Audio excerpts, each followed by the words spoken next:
I'm tired of listening to PM influencers tell me that I'm doing product management wrong. Why should I be hearing from you guys just more reasons that my job and I'm doing it badly? Because I have just done product management so badly and I have done so many mistakes that I want you to avoid the pain I had in my life. That's the only reason. Too many PMs are waiters and they are doing bullshit management instead of product management. Today, I'm gonna help you move from a waiter to real product manager. And ultimately, what happened is we maximize value for both sides, business and customer. This is what I say the promised land. So let's see what it's gonna create. I'm very curious about it. Looks like it's a pretty complex site, actually. A lot of lines of code. Let's say somebody came to you and they said, 75 minutes is way too long to just listen about bullshit management. I would say you waste more than 75 minutes a day doing bullshit management. Maybe you watch this today and you can regain your time. Love it. Way too many product managers are just bullshit managers, but we are going to change that. Here's how.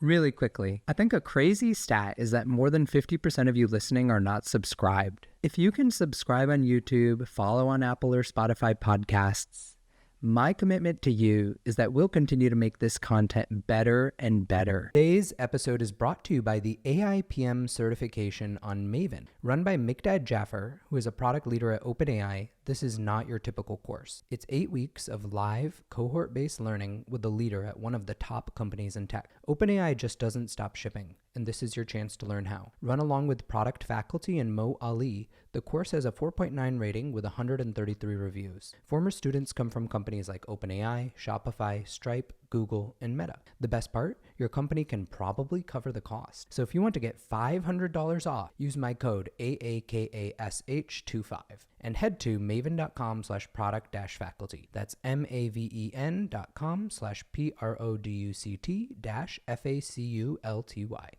David, so many PMs are falling into doing bullshit management. What is bullshit product management? That's something I have been reflecting a lot. If I was doing product management at some point of my career, and I was thinking, what is the antagonist of product management? I didn't have a name for that. So I started calling bullshit management. And for me, it's anything you do that creates no value, but distracts you from it. That is bullshit. Love it. What do people expect and what is the reality here? So that's one thing, I will share a little bit of my story here so you understand, because it doesn't matter the product job you get. The moment you have several different expectations, and then once you hit reality, you get surprised. So the very first thing happened with me in 2008. I was young and energetic to jump into this thing called creating products. And I jumped as a software engineer, didn't take long to get this nickname, Mr. Y. What happened is almost every day I would get a list of requirements to implement. And I would ask people, all right, what is it for? And then they would not tell me. And I would say, why do you need that? And then some people would say, hey, come on, just shut up. Just get this thing done. You're a software engineer. Just code it. So 2008, as a software engineer, very quickly, I became Mr. Y. That actually is the exact same year for me. In 2008, that was my first full-time job. I was working as a software engineer, and I quickly started asking the product questions, or even just the product what. It was funny because we had two founders who were kind of leading product, and they said, hey, Aakash, why don't you redesign the website? And I said, well, who are we building this website for? What's the top message we want to convey? And sometimes it's just about asking those product questions. Exactly. And that was my life, chasing unsatisfactory answers. But then something happened. 2012, I got a chance of becoming a product manager. Someone told me I would be the CEO of the product, making decisions on the future, what we should build, what we should not build. But I realized that actually I was a backlog manager. Day in, day out, I had to manage the backlog, ensure that the wants of stakeholders were there. Otherwise, they would keep knocking my door. Where is it? I don't see in the backlog. I want to see that. And quickly, I realized I was no product manager at all anymore. I think that a lot of people can resonate with this. What I feel like backlog management is when your life is really focused on making sure that engineers have enough work to do and that it's the right work. And that just becomes your entire life, coordinating Jira tickets, making sure that all the stakeholders have their views represented so they can get a good look. And the role becomes really execution focused. Correct. And that's what happened. I remember some people telling me, hey, you need to feed the beast. You need to ensure that the machine is running. But then 2016, there was something else happening. I got the chance of becoming a head of product. And at that moment, I thought, now I'm going to solve this equation once and for all, because I will ensure I give people the answers they need. I will ensure they know the why. I will ensure we prioritize.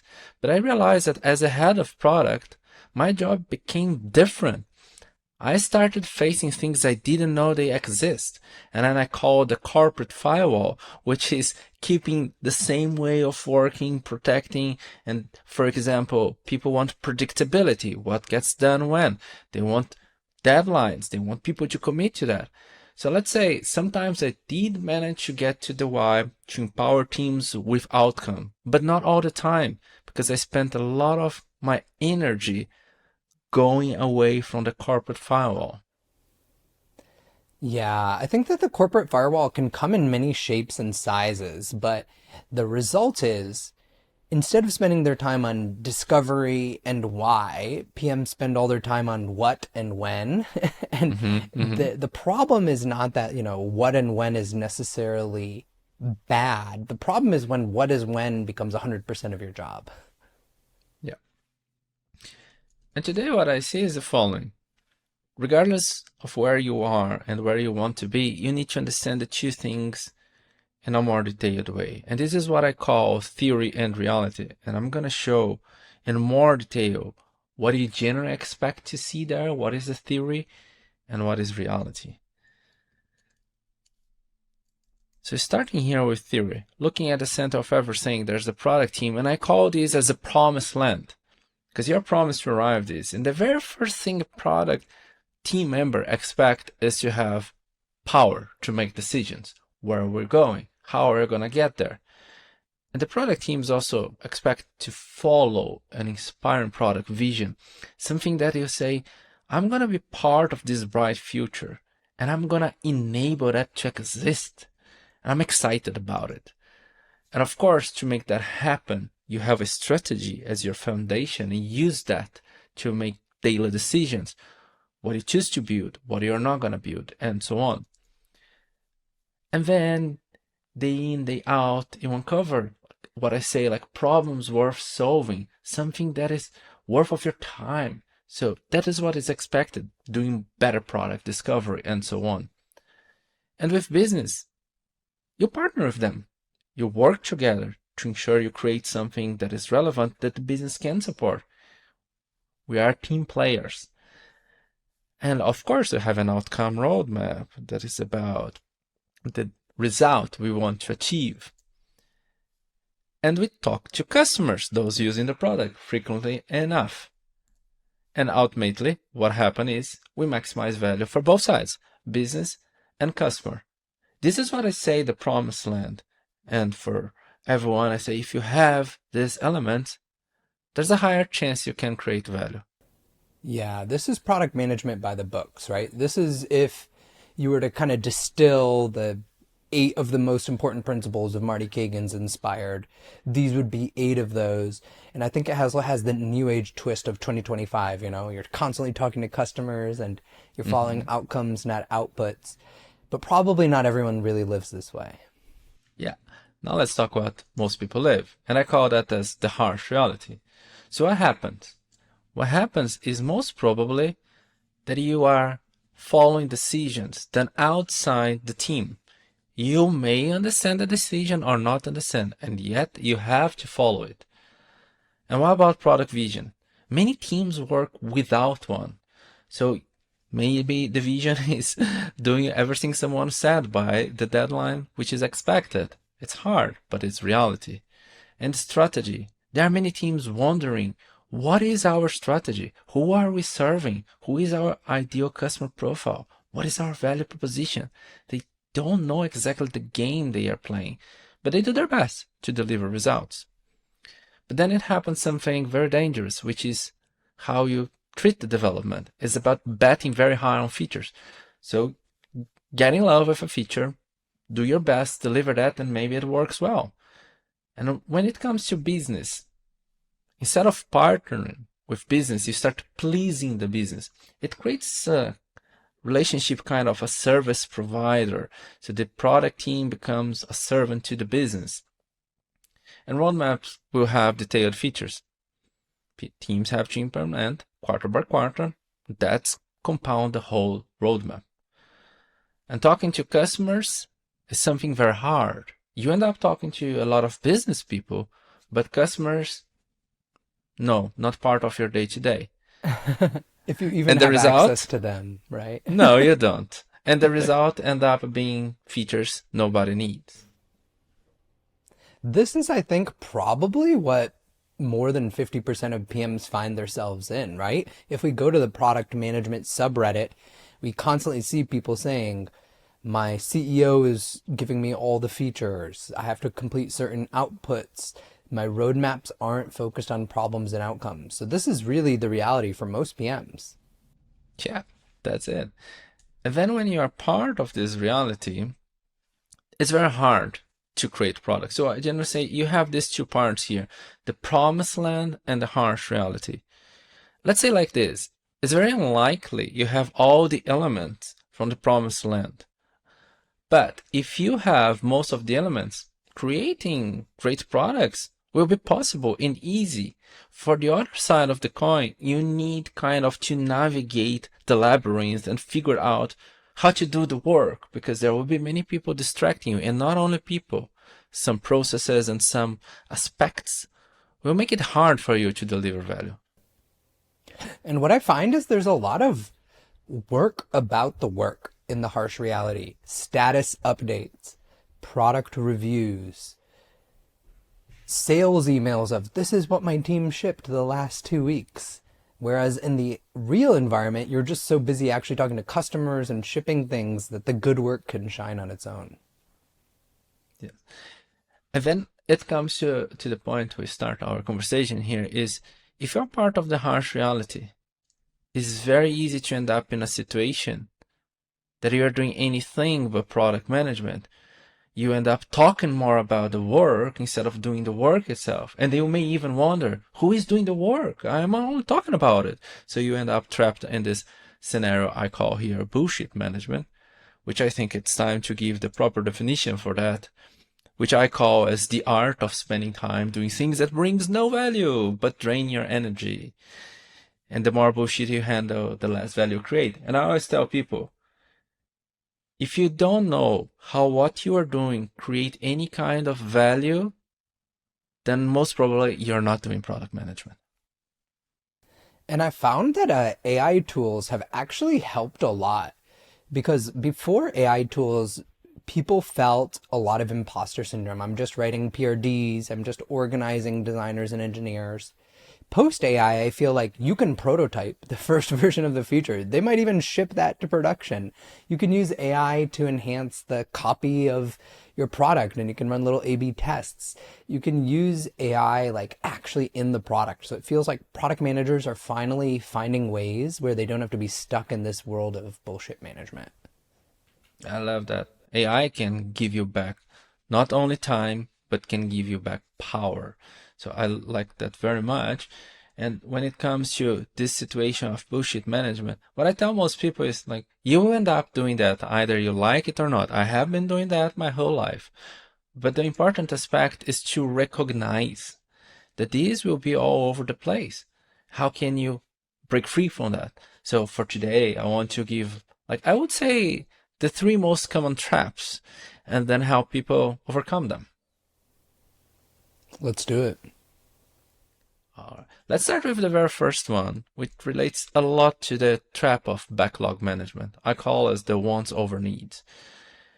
When you talk to stakeholders, they will always have their wants. There's the business wants and so on. but then people may forget about the needs. And for these, I always like giving an example. So if you look at this picture, you see here a waiter holding a taste burger and so on. But then just picture yourself. You go to a restaurant, you arrive there, you just sit, the waiter comes to you and take your order, and the waiter asks you what you would like to have. You may say, I want the burger, the chef's burger. And then the waiter may suggest you, do you want to add bacon, for example? Do you want fries or something? And you say, okay, I would like that. The waiter walks away, goes to the kitchen, and hangs the order there. And if you're lucky, you get exactly what you ordered. If you look at this scenario, for the waiter, there's no problem. The waiter got exactly what he wanted. One thing the waiter couldn't care less is about what you needed. Suppose you have high cholesterol. You shouldn't be eating that burger at all. You shouldn't be eating that fries. But that's not the problem of the waiter. That's your problem. You have to take care of your needs. But now, going back to my career initially as a product manager, I would go to stakeholders. I would ask what they wanted. They would tell me. I would probably make a few suggestions based on their wants, like incremental improvement. I sometimes say, like, I would add the bacon. I would add the French fries. And then I would go to the development team and hang the order there, like tier ticket, and they would do it. And if everybody was lucky, it would get done as it was described. What I missed the point there is that I didn't talk why that was needed and how that connected to the real customer's need. So the wants from business need to be aligned with customer need. And I forgot that. I was behaving like a waiter. I think I have been a waiter even when I was a director of product or VP of product. Sometimes I think every PM will resonate with this waiter analogy because sometimes, the CEO is so excited about an idea and you think he has the right context and he brings you that idea and you go hang it up on the engineer's Jira just like the waiter hangs up the ticket and you hope it gets done. And then, of course, the feature doesn't work because we skipped those critical steps, right? Yeah. And then it comes to another situation that I call now as the calendar-driven framework. And I call like that, especially after pandemic, what happens, like many people are very busy, but being busy doesn't mean you're doing the right thing. And you may think you are doing Agile, working with different frameworks, but it's not always the case. You need first to answer this question. How much time a week do you invest in meetings? And for me, if you are investing less than 20 hours, it's okay. As a product person, you are going to invest time in meetings. Sometimes the word meetings have a negative connotation, but I call it's a working session. We didn't need to talk to people and iterate. But if you are having more than 20 hours a week, probably there's a warning there. You need to prioritize because you need to have time to do deep work, to think about what you are going to invest on, data analysis and so on, writing things. But if you have more than 30 hours a week locked in business meetings, it will be very hard for you to get the work done because you may end up talking more about the work than doing the work itself. Yeah, I think that this is a great set of benchmarks for folks. Like less than half of time that you're working should be spent in meetings. And as soon as you start to exceed that, I feel like this is either a good opportunity to start saying no to meetings or bring it up to your superiors who are driving all these meetings, right? And say, hey, look at my calendar. Just between, product team meetings and product reviews, we're already having 10 hours of meetings. Adding on to what I need to do with customers in my team, this is bringing me to 30 hours and trying to debug that calendar. Are there other things you suggest for folks when they're kind of stuck in this meeting hell? Sure. What I suggest them all the time is to reflect how does this meeting will drive value. For example, what is the goal of the meeting? Am I inviting only people who need to, who can contribute to the goal? If not, let's stop doing that then. And ask another question also. Do I need this meeting to get this done? Maybe you can do a sync work. 100%. So when we look here at the calendar-driven framework, many teams today, they still think they are using different types of Agile frameworks. Not gonna go into that. But what they are really doing is whatever is in their calendar. And here I like reflecting a little bit. If we look before the pandemic, there was a physical limit for most teams. So you would go to the office, there would be a number of meeting rooms with a number of chairs. So if all meeting rooms were booked, you would not have a meeting. And if the meeting room had 5 chairs, there would be 5 people, maybe 6, someone would be standing. But today, we have unlimited meeting rooms with virtually unlimited chairs. So what happens? More meetings with more people. So you start just adding things in the calendar without really thinking about it.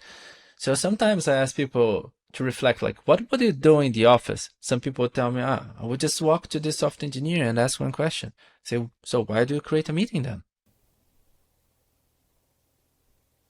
Yeah. So now the third one is the fear. You touched that already, like maybe practice saying no. So the fear of saying no will overwhelm people. And now I will tell 2 ways I did that in my career. My first strategy was very simple. I would say no 3 times to whatever coming my way. I reduced everything I was doing because the ones coming the 4th time, I would listen. You remember my first nickname was Mr. Y. My second nickname was the business blocker.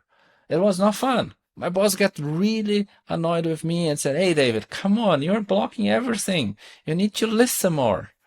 So that was a flawed strategy. Don't do that. Saying no 3 times and waiting for the 4th time was bad. So my current strategy is different. It is about helping people say no to themselves. You need to be a bit more patient. You need to listen more. But you ask questions. For example, how does this help us get closer to our product vision? How does this contribute to our current goal? How does this align with our product strategy? Which evidence do you have supporting this request? And then once you start asking these questions, people will reflect. And the reasonable people will start saying no to themselves. You may help them get the answers, but you should not say yes before getting the answers. So this way you can say no more easily. You help people say no to themselves. And the principle I like following is inspired by James Clear, the author of Atomic Habits. It's like every yes you say is a responsibility you gain, while a no is a decision to remain focused. How do you think you approach that conversation? Let's say I am the CEO, you're the head of product. I'm really excited about a new feature idea. I even created a prototype in a new AI prototyping tool. I sent it your way. I say, let's do this. Then I want to understand the train of thought coming from the CEO. I say, awesome. Help me understand how you came to this idea. What were you trying to solve? What inspired you to that? Can you elaborate on the context? Yeah, let's continue this role play. So I've been talking to a lot of our enterprise customers, our biggest customers. Our biggest goal is to move enterprise. I think that this feature is the #1 feature we need to unlock enterprise. And I think if we do this, we're going to sign millions of ARR. So you think this is the right thing? So you talk to a lot of customers and so on. Did you get any LOI sign or any kind of commitment from these enterprise customers that they would really pay for that? Not yet. All right, maybe we could try doing something like that. What if we advance a little bit the prototype, targeting signatures for LOI, like increasing the commitment to pay, so to see if this would really fly before we invest a lot of time and then we hit the wall. Let's do it. I love how you disarmed that. It's almost like speaking my language, like escalating what I'm excited about and then saying, let's take it to the next level. Yeah. Great. So when we look at all of this, I gave 3 examples. There are more I share. Like, if you look at this, most teams I say, like, run a bullshit management check so you can understand what is going on. And I say, like, looking at this, focus on requirement, extensive backlog, output reports. So you say, what is part of your day to day? If you say output report, for example, you are obsessed with velocity. How fast can you go? How much you can deliver? Who delivered what? And so on. If that is how you are making decision, Worry about it. Maybe start figuring out how you can change it so you can talk more about outcome. When you look at output approval, danger, for example, there's someone signing off work from software engineers. That means you remove accountability from them. So you start understanding what is going on in your scenario. Then you select one item at a time and you try to do different. You don't need to try changing everything at once because you can't. But one at a time, you can do something different.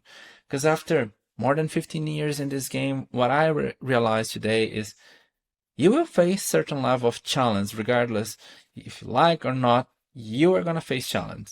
And the question is, how do you deal with them? And how do you understand which ones are better to do first?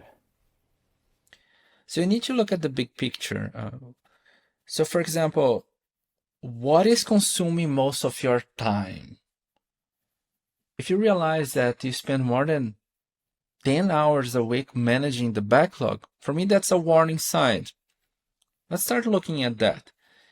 If you realize you're trapped into meetings, the example we talked before, so let's talk about this one. If you become a bottleneck, for example, you are the bridge between business, customer, and engineering, try solving that. I would look at the time invested and what am I not doing? What is blocking me? That's the point where I would start. Sounds good. And now we should talk about how we are going to overcome this guy here. How do we move beyond? We don't want to stay there. So we want to take some action here and start moving away from it. So the very first thing I tell everybody is that you need to understand the big game of product management. And I call it the product management fundamentals. Sometimes I call it the essence of product management. But in general, I say that there are three elements. Strategy, which is all about simplifying decision making. When you have a good strategy, you can say yes or no to everything that is presented to you smoothly. If you're struggling to say yes or no, it means your strategy is not clear. And then you have discovery, which is all about uncovering problems worth solving, opportunities worth pursuing, looking at the future, thinking what you want to bring to the present. And delivery is about creating value. It's not only about shipping features, because features are means to an end. It is about shipping value. And this is not a waterfall. You need all of these three elements aligned. And when you have them aligned, you can tweak each of them and make it better. But you need to have all of these three present in a solid way. 100%. Those are the three keys. Yes. And for today, I'd like to explore a little bit more of discovery because I still see these as one of the biggest opportunities for most teams, like understanding how you bring discovery to life. And I call this as a discovery journey, not a discovery process. And everything starts with a goal. Where do you want to be? And here about the goal, I want to be a little bit more detailed. For example, if you say your goal is to increase conversion rate, all right, let's just drop the price. But what are the trade-offs you can make? In other words, which cards do you have? Maybe you can increase customer acquisition costs. Maybe you can do something. Understand the game you're playing. And here, I like talking about trade-offs and guardrails. What do you need to protect? So where you want to be, what can you use in exchange the trade-offs, and what do you need to protect? Within that, all right, understand your audience. And here, about understanding your audience, it is about empathizing with them. Today's episode is brought to you by Amplitude. Building great digital products is hard. You know that better than anyone. Getting teams aligned, measuring what matters, and scaling your product strategy isn't easy. But what if you had a clear framework to guide your next steps? That's exactly what Amplitude built. They studied the best product teams to understand what really drives impact and turn those insights into the Digital Experience Maturity Assessment. In 2 minutes, you'll be able to see where your team stands and what you can improve to build better products faster. Click the link in the caption to take the free assessment and get a clear path to product growth. Understanding what is natural for them, not what is rational. Because if you create products that they are logical and they make sense, It will be very hard to change behavior, because to change behavior, we need to meet our audience where they are and do something that will be natural. And then we can do something. And after that, I call it about uncovering value drivers. A value driver for me, it is anything that will create value for customers and for business. It's a problem worth solving. It is a desire a customer have, a need a customer have. And you may wonder, why do I use the term value driver? Teresa Torres, for example, uses opportunities. There are other people using the term problems. The reason I use value drivers is to remind us that everything we do should create value. And if we don't know how that contributes to value, why bother? And then it comes reality. There's always more things to do than capacity. So you need to prioritize and focus. And how you prioritize, it will vary according to your scenario. But I would say, look at the opportunities you have. What are the most promising? How many customers would you impact? How much do they care about it? How often would they benefit from that? How would that help you differentiate from your competitors, for example? And then from there, you start moving toward the solution space, saying like, all right, what could we do about it? Define a few solutions and explore them. And here, I go back to what you said, Aakash. We have AI now. We have Gen AI to prototype very fast, explore very fast. Don't get stuck with one solution, because then you will fall prey to confirmation bias. Explore multiple solutions. Understand the one that fly. And then you deal with assumptions. Assumptions would be beliefs we have but lack evidence. But I have also other definition, which is assumptions are the mother of fuck up. We assume something's going to happen, but then it doesn't happen and we all suffer. But deal with them. Assumptions would be the risk you have your product is not going to fly. Desirability risk, for example, feasibility, viability, usability, and so on. And you address them. And then, based on evidence, you decide how you're going to progress. And if you look at this, you may think it's a process. But I call it a journey, because you are the driver, not a passenger. As a driver, you're going to choose when you're going to drive forward, backward, take a left turn, a right turn, how long you're going to stop there. For example, you may have chosen a value driver to pursue, and then you start dealing with your assumptions. You realize, this doesn't fly. So you go back to your prioritization, select something else. Then you go to the future. Then maybe this works. Then you move on. So as a driver, you choose where to go. But it's very important to act as a driver, or at least to know who the driver is, because sometimes I see teams going somewhere, they have no idea who the driver is. Yeah, they just do whatever basically comes up, or whatever somebody in a meeting speaks up, but they're not being very intentional. Yeah. That's the difference. And now teams might be wondering, none of this is part of my day-to-day. So how do I change things? It starts by stepping back from your busy routine, understanding what is going on, and taking action. It seems cliche, maybe too simple, but let me help with more guidance, with some product health checks. Let's start with strategy. When you look at your strategy, which results give to you? For example, ownership. The team. Ownership is about features, or is about the impact features create. This will help you understand what happens with team. And prioritization. Where does it take place? Outside the team or inside the team? If it takes place outside the team, you can forget about ownership. They will just execute.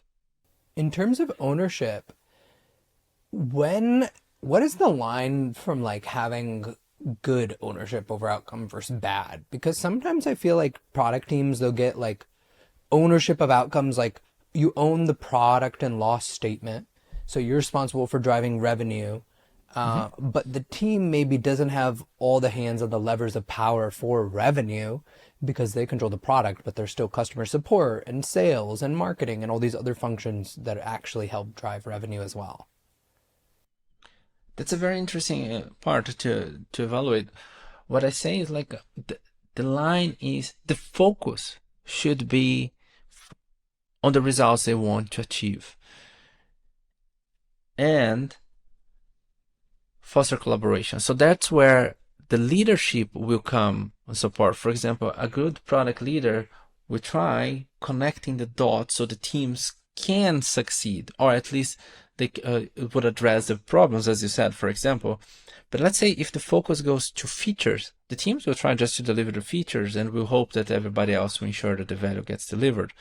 But when even there are dependencies to get to the desired outcome, if they are responsible for that, they will ensure that the conversations happen so they can address the issues.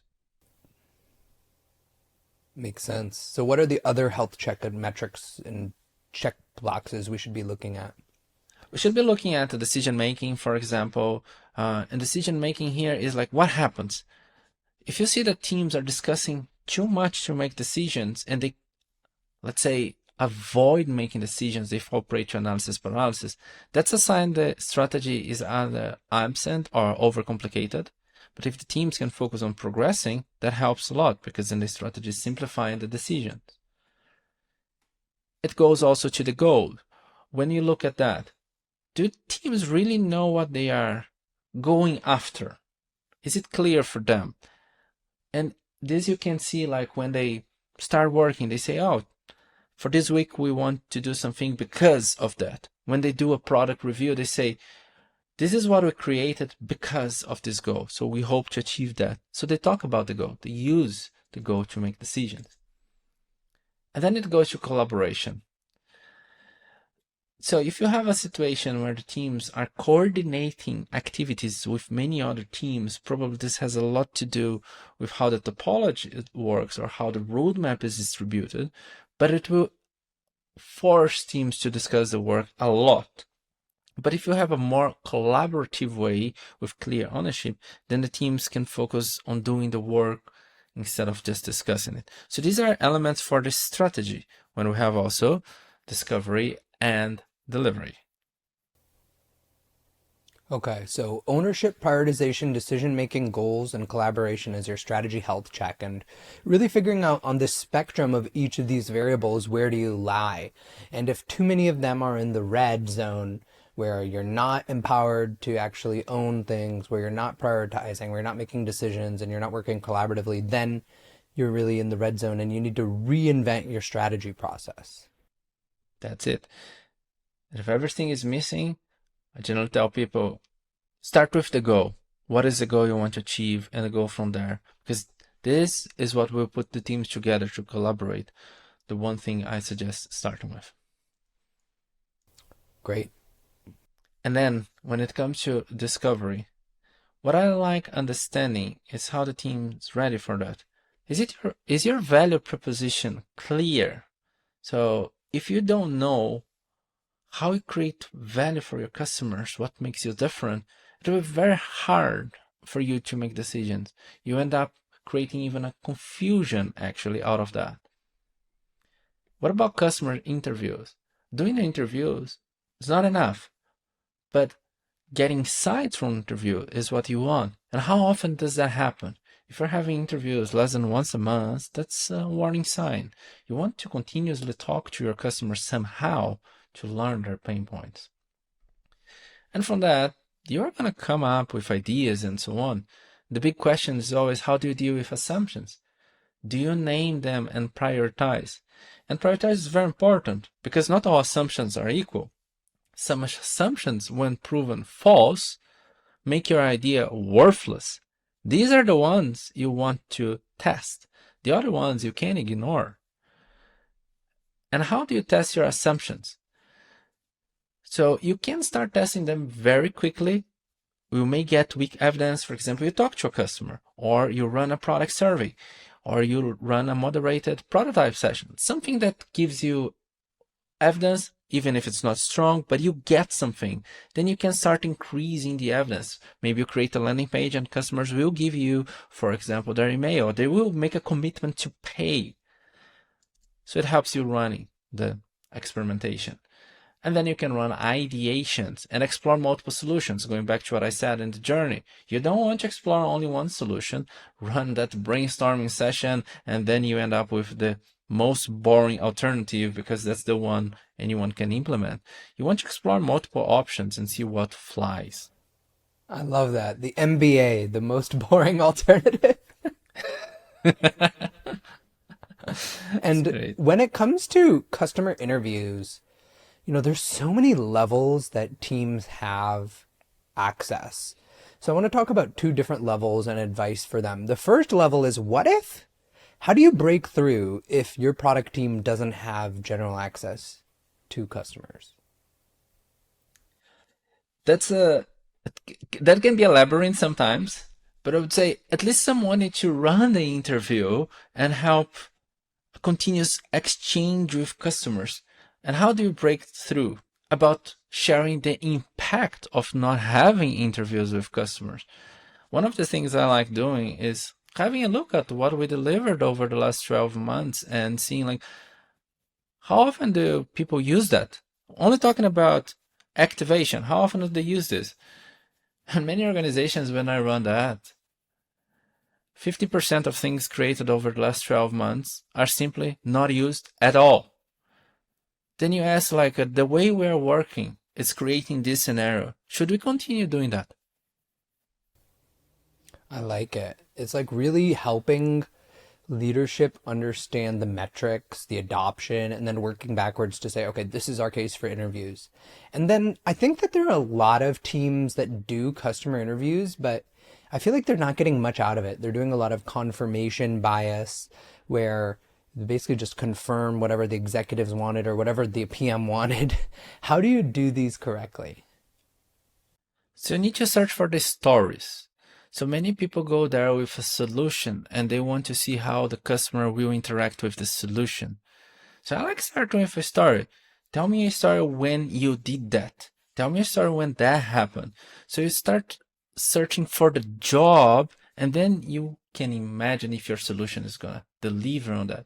And very important is to understand when a person faces some friction, how did they try to solve that problem? Because sometimes they say, yeah, I faced that. And they say, what did you do about it? And I say, nothing. I learned how to live with that. It simply means it's not important for them. And if you create a product for that, they will ignore it because they don't want to solve that. Love it. So you measure yourself on these five vectors: value proposition, customer interviews, identifying assumptions, testing assumptions, and ideation. And this gives you your product discovery health check. What's next? Next is about the delivery. So how are we creating value? The very first thing is understanding how you implement things. And here, some people fight with me. And I always ask, like, which principle are you using? Do you build it right from the beginning? Meaning that there is no technical debt acceptable. So you build it right, takes long, put the solution in your product, and then you see what happens. Or you first build to learn, then to scale. What is the meaning of that? You use technical debt as a tool, intentionally, deliberately, to accelerate delivery so you learn. And if the solution works well, then you pay the debt off and you scale to your whole audience. But you start very small. So that's the implementation aspect. The second part is the result. So what is success for you? If success is putting the feature live, then you miss the impact. Because success should be related to the impact you want to create, not to the feature you want to deliver. A brief story here that happened once with me. We had a very low sign-up rate, and then we start getting pressure to implement a Google login. We implement that, and nothing happened. Nothing changed at all. Then I start looking at the numbers, and I realized that customers would look at our price tag, our price tiers, and so on, and would just give up. So I managed to interview a few customers, and what they shared was, I don't want to give you my email because I'm not convinced about the value you create for me. So I just don't want to sign up because of that. So the problem was not having a streamlined sign up process. It was about convincing the customer the value proposition made sense. And the other one is about feature removal. I always ask people, like, when was the last time you removed the feature? And generally I hear just crickets. Many people think that a great product is the one you have nothing to add. I think a great product is the one you have nothing to remove. So that's what I think. You need to remove the features that create low or no value because they distract the customers and they add complexity to your product, making it harder to scale that. I think a lot of people miss that one because it actually slows down your development process. If you start to create this labyrinth code base, if you can keep it simple and remove stuff that isn't working, you'll actually ship stuff faster. Exactly. And then it comes to learning, right? So things will go wrong. And what do you do about them? If whenever you face a failure, what you talk is about making your process stronger, more strict, then you're going to eliminate innovation altogether. But if you learn from failures, you have the chance of innovating faster. The best approach the best take on failures for me, it comes from Alexander Osterwalder, the CEO of Strategizer, and he says, like, avoid big failures or you're dead. Embrace small failures or you're dead. And I love that because it's about accelerating learning so you can adapt course as you move. And the last one is about the product backlog. So how do you treat that? Some people treat like this. Whatever goes to the backlog, it will stay there forever. You don't delete outdated items, they just leave there so stakeholders don't bug you. Then you quickly end up with a backlog with hundreds, if not thousands of items.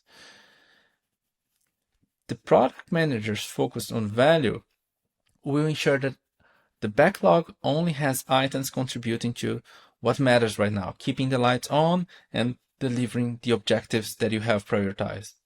And I always tell people that backlog items age like milk, not wine. So by now, we all realize that doing product is hard, and that's normal. There's always a lot of challenge. And the real question is, how are you gonna deal with the challenge presented to you? And you always have a choice regardless of where you are.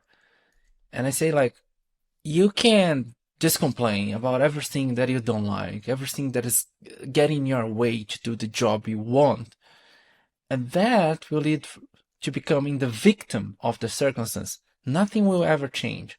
Or you can use the cards you have and do the best you can and be the hero of your story, acting today for a better tomorrow.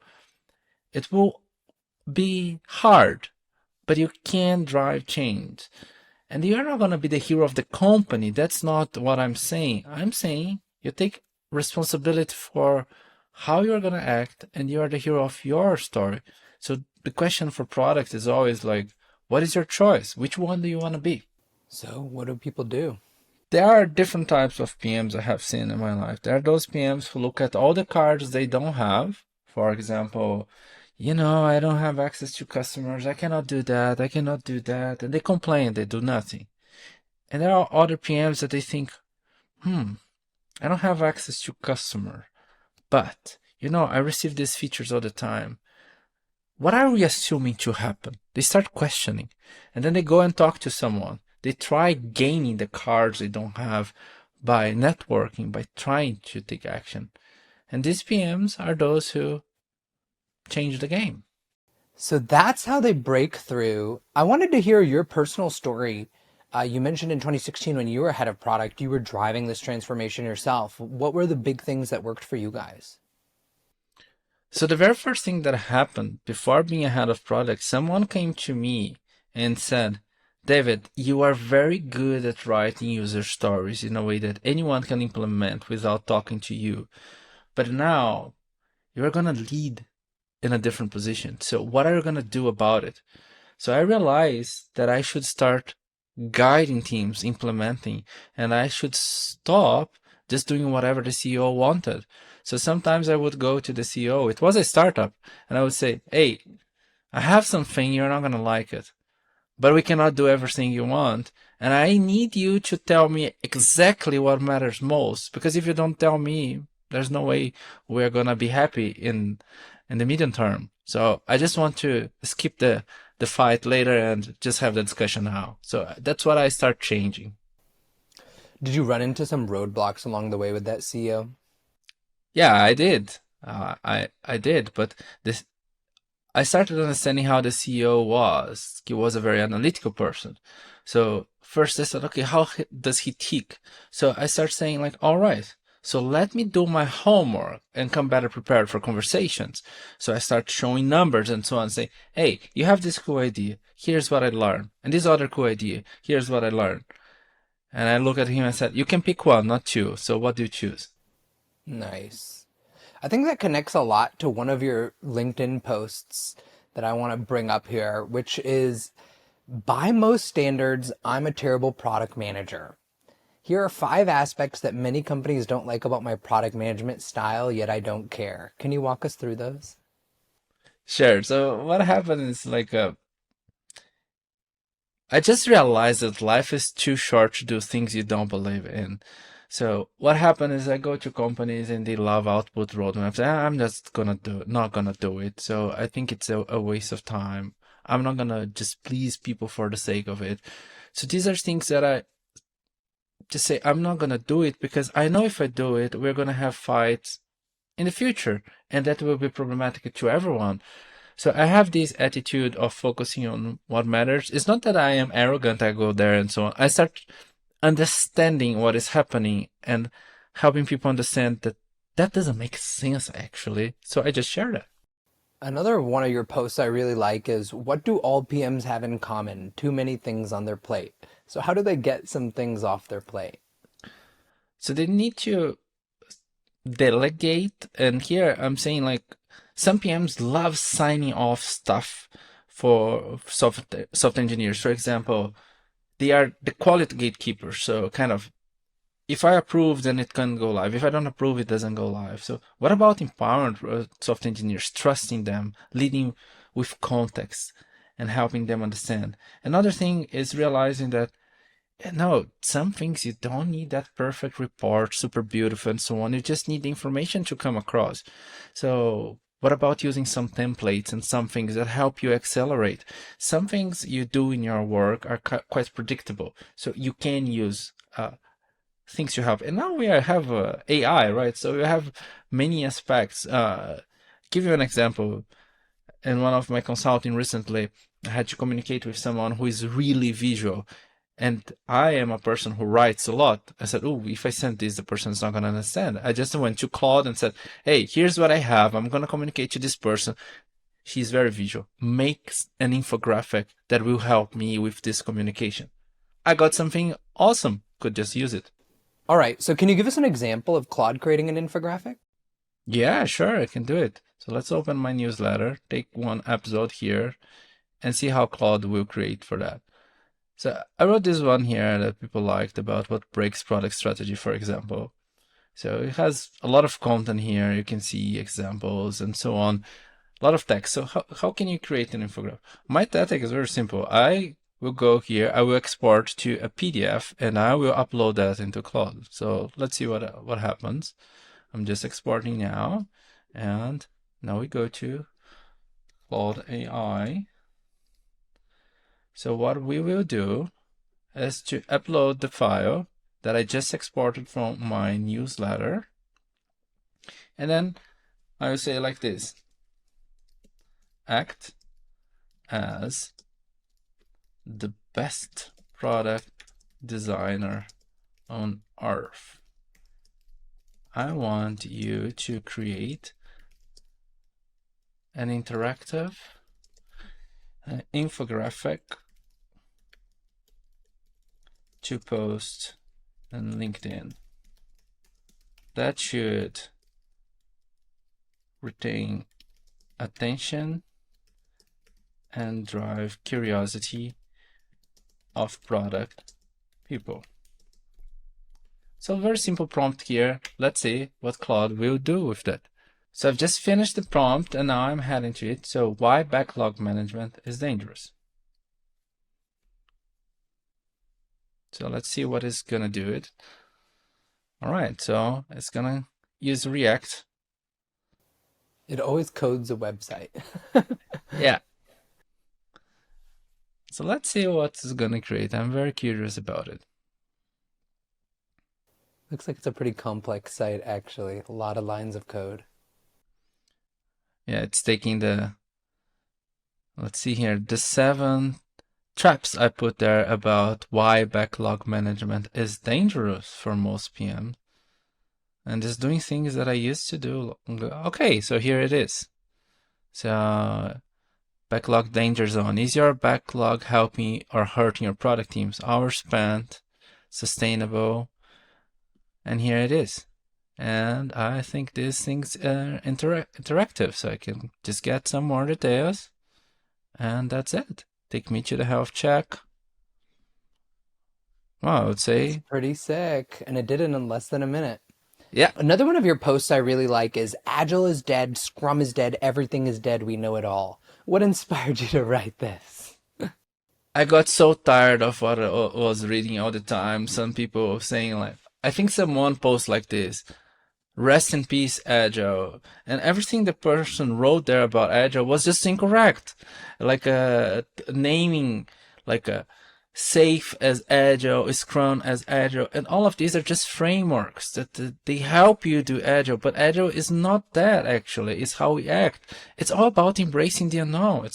And then I said, okay, so we know it all. So everything now. So we know the future. I said, maybe we are just arrogant to accept that we might be the mistake. What really inspired me was a conversation I had with one of the CEOs I worked with. Once we were talking and he said, what many people fail to say is like, it didn't work the way I did. Many people say Scrum doesn't work. And then he said, they should rephrase. The way I practice Scrum didn't work. The way I have seen Scrum doesn't work. I haven't seen that working. That's what you can claim. But when you say it doesn't work at all, you're just being arrogant. And so, and then I was seeing these things happen on LinkedIn. I said, maybe let's go back and say, we might be the problem. 100%. So many frustrating LinkedIn posts out there. I think that also creates the best LinkedIn posts, right? Is when you're like riled up about something and then you write about it. What is very interesting is like, this post took me about 5 to 7 minutes to write it. I just put it down, everything that came to my mind, and I hit post. And that went quite viral. And sometimes I invest really a lot of time thinking and crafting and tweaking, maybe hours, maybe I take 2 hours. And nobody cares about that. That is also my experience. It's like the most, when you have like the biggest point of view or you have the strongest sort of take, I think that tends to help. And I think that's why bullshit management resonates with people. And if I were to summarize all the things we've been talking about today, it really comes down to your core belief that you need to take the driver's seat. You need to be accountable for your journey, not be the passenger and not be the victim of circumstances. So if there's a PM listening and they feel like they are being a victim of circumstances, how do they really take the driver's seat? Just try it out. Say like, what is something today that I'm going to do different? Look at everything you have done. Maybe you have long backlogs. You say, you know what? Today I'm going to filter everything that was not touched over the last 6 months and I will archive. You don't need to delete. Just archive them and see what happens. So just give yourself a chance of trying out things. Because sometimes there's one question in our mind that holds us back from acting. What if? We say, what if that happens? What if my boss call me? What if the boss of my boss call me? And what happens? What am I going to do? You start worrying about all the problems you don't have, and then you simply don't take action because fear drives you. So getting over that fear.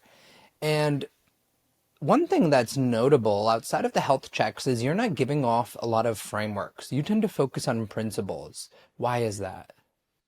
Because frameworks can easily distract us. We start coloring inside the lines, and then we do what the frameworks allow us to do instead of doing what we should be doing.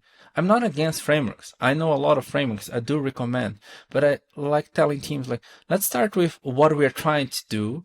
Then we do a kind of a mix and match. Sometimes I say, hey, let's just use a link canvas here and let's combine with something else here because it helps us with the challenge we have at the moment. But I see other teams, for example, saying like, how do I combine product discovery with Scrum?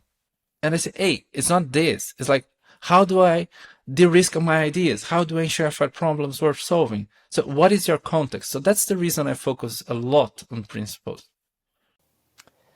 And I think taking the driver's seat and focusing on principles can be scary, like we said. People have fear.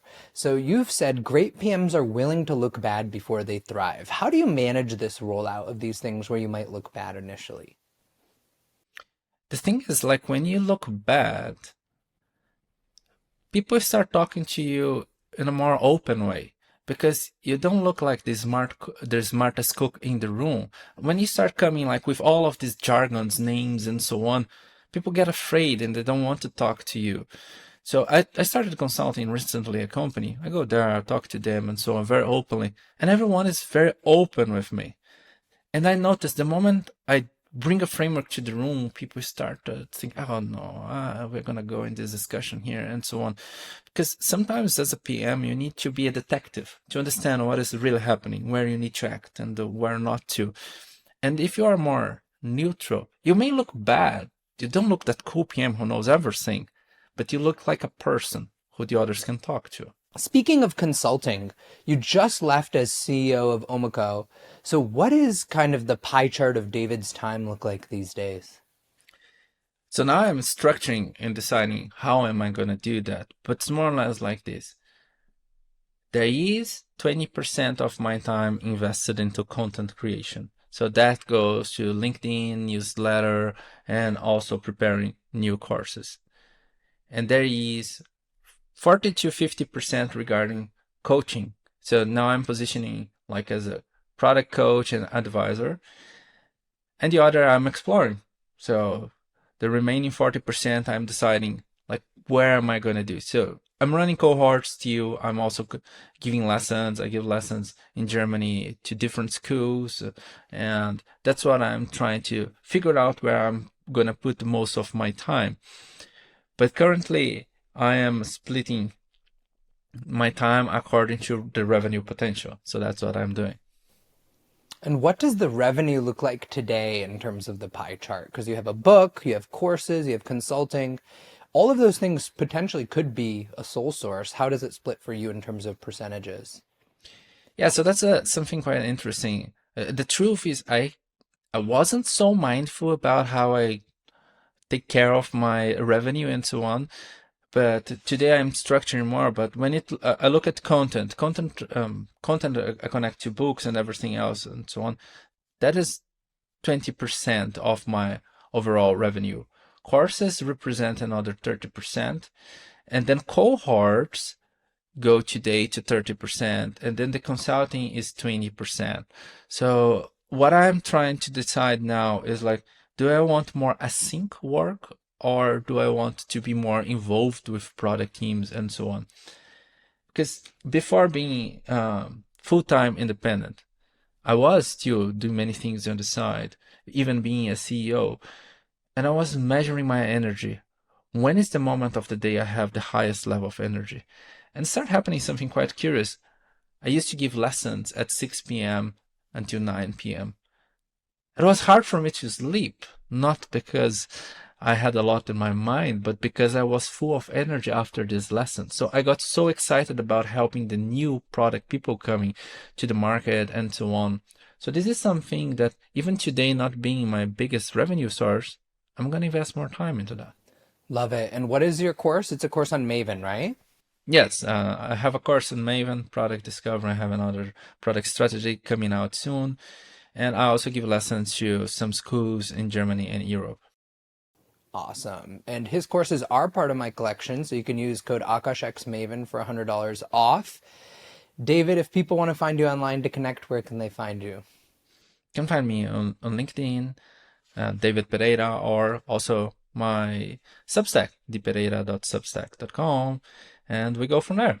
Just drop a message, and for sure I'm going to reply. Amazing. Well, thank you for making time to come on.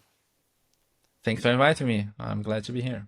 I really hope you guys enjoyed that episode. It would mean a ton to me and the team if you could please subscribe on YouTube, follow on Apple and Spotify podcasts, and leave a rating and review. Those ratings and reviews really help grow the show and help other people discover the show. And they help fund the production so that we can do bigger and better productions. Can't wait to share the next episode with you. Until then, see you later.